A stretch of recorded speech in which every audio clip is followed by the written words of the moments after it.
Piano Concerto number 2 in C minor by Rachmaninoff, played by Arkady Volodos, with the Royal CONCERTO Orchestra, conducted by Arkady.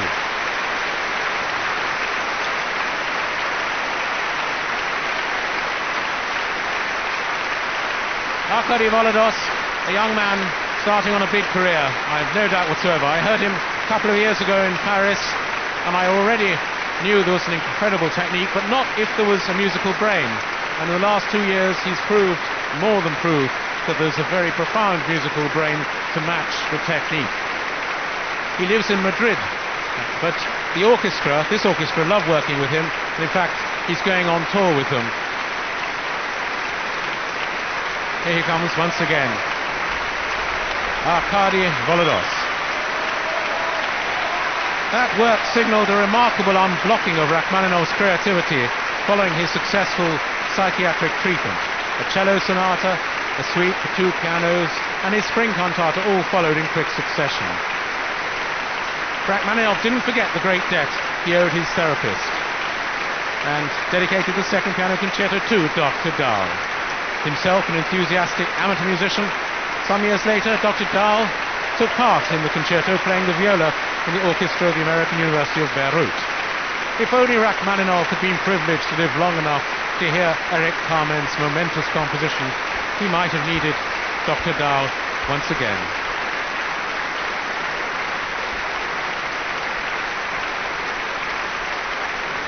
Actually, Rachmaninoff had a long and fruitful relationship with the Royal CONCERTO Orchestra, played with them several times in the years before the First World War, and went as far as to dedicate his choral symphony, The Bells, to the orchestra and the conductor, Willem Mengelberg.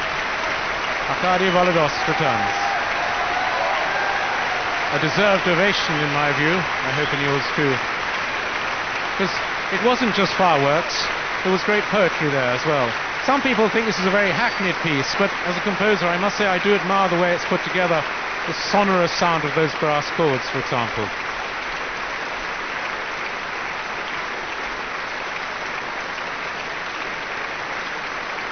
Some fine woodwind solos. A marvellous first clarinetist called Mr. Peterson, Ricardo Chailly tells me. Arkady Volodos coming back onto the platform near Ricardo Chailly. And the first flute, Emily Bynum, an English player. A packed Royal Albert Hall, really enjoyed, as they always have done, that concerto, which has been performed more times at the proms than numbers 1 and 3 put together.